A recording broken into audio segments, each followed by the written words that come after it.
VN voice of nation. Sangareddy జిల్లా పటాన్చెరు నియోజకవర్గం బండల్గూడ గ్రామంలో ఎటు చూసినా కాలుష్యంతో నిండి ఉంది. మరి అడిగేవారు లేఖనని పేర్కొన్నారు. పరిశ్రమ నుండి యథేచ్ఛగా వర్షం మాటిన కెమికల్తో కూడిన కాలుష్యాన్ని గ్రామంలోనికి వదులుతున్న వైనం. ఏకంగా ఇళ్ల మధ్యలోకే చేరిన కెమికల్ నీరు. గ్రామంలో శ్వాసకోశం వ్యాధులతో ఇబ్బంది పడుతున్న ప్రజలు. ఎవరైనా ఇల్లు కట్టుకోవాలి అంటే బోరు వేసుకుంటే కెమికల్ నీరే వస్తుంది. కంపెనీ వారు మాత్రం యథేచ్ఛగా కాంపౌండ్ వాల్ నుండి కాలుష్యాన్ని బయటకు వదలడం గమనార్హం. మరి కాలుష్య నియంత్రణ అధికారులు ఎక్కడున్నారో ఎవరికీ తెలియదు. వారికి ఇలాంటి సమస్యలు పట్టవు.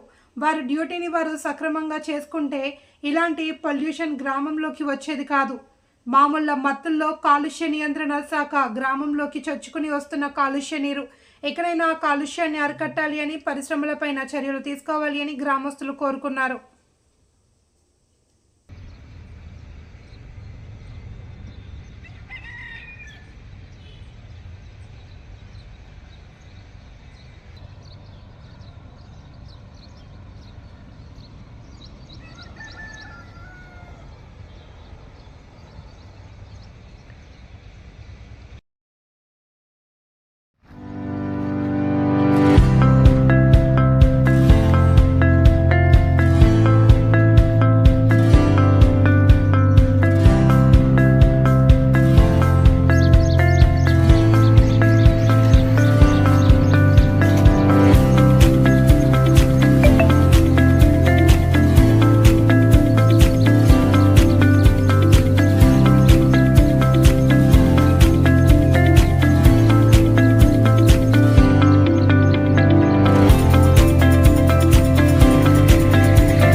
బండలగూడ గ్రామానికి సంబంధించి పటాన్చెరు డివిజన్లోని బండ్లగూడ ఏరియాలో ఉన్న పెన్నార్ స్టీల్ ఫ్యాక్టరీ నుంచి వస్తున్న విడుదలవుతున్న ఈ యొక్క కెమికల్లు గతంలో కూడా మేము అనేక మార్లు కంప్లైంట్ చేసినాం. దీనివల్ల చాలా మటుకి మా ఏరియా మొత్తం గ్రౌండ్ లెవెల్ మొత్తం పొల్యూటెడ్ అయింది. ఎప్పుడైతే వర్షాలు పడతాయో ఆ వర్షాలు పడ్డప్పుడల్లా ఆ వర్షాన్ని అనుగుణంగా తీసుకొని ఆ వర్షం నీటి నుంచి ఈ కెమికల్ అనేది బయటికి వదులుతూ ఉంటారు. ఈ పెన్నార్ ఇండస్ట్రీ వాళ్ళు ఇక్కడ ఈటీపీ ప్లాంట్ పెట్టి గుంతలో మొత్తం కెమికల్ డంప్ చేసి ఆ కెమికల్ అనేది ఆ డంప్ అయిన తర్వాత ఈ గ్రౌండ్ నుంచి ఇట్లా పోతుంది. దాదాపు ఇంకా 100 సంవత్సరాల వరకు కూడా ఈ కెమికల్ పోని పరిస్థితి ఉన్నది మా దగ్గర.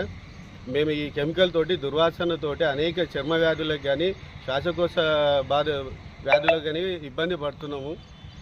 మాకు చాలా ఇబ్బందిగా ఉన్నది. మా గ్రామస్తులు మేము ఎన్నిసార్లు ఫిర్యాదు చేసినా పీసీబీ అధికారులు కూడా స్పందించకపోవడం చాలా బాధాకరం, విచారకరం.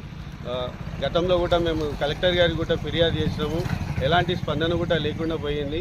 ఇప్పుడైనా సరే ఇప్పుడున్న కలెక్టర్ అమ్మ గారైనా సరే మా యొక్క ఈ ప్రాంతాన్ని పరిశీలించి ఏదైతే ఈ జోన్ ఏరియాలో ఈ కెమికల్ కంపెనీస్ ఉండొద్దు అని చెప్పేసి చెప్పినా కానీ కూడా ఆ నిబంధనలను కూడా ఏవి కూడా పాటించకుండా ఈ పరిశ్రమ అనేది ఈ విధంగా వ్యర్థాలను బయటికి వదులుతూ ప్రజలకి చాలా హానికరంగా చేస్తున్నారు. వీళ్ళు మా యొక్క గ్రామానికి కూడా చేసింది ఏమీ లేదు. ఒక యువతకి ఉపాధి ఇచ్చేది లేదు, ఏమీ లేదు. ఈ కెమికల్ ద్వారా చాలా మట్టుకి అందరం కూడా ఇబ్బంది పడుతున్నాం. Ground level water totally polluted అయింది. ఇంకో 100-150 సంవత్సరాల వరకు కూడా మా ఏరియాని మంచినీరు బోర్ వేసి మంచినీళ్ళు వచ్చే పరిస్థితి లేకుండా పోయింది.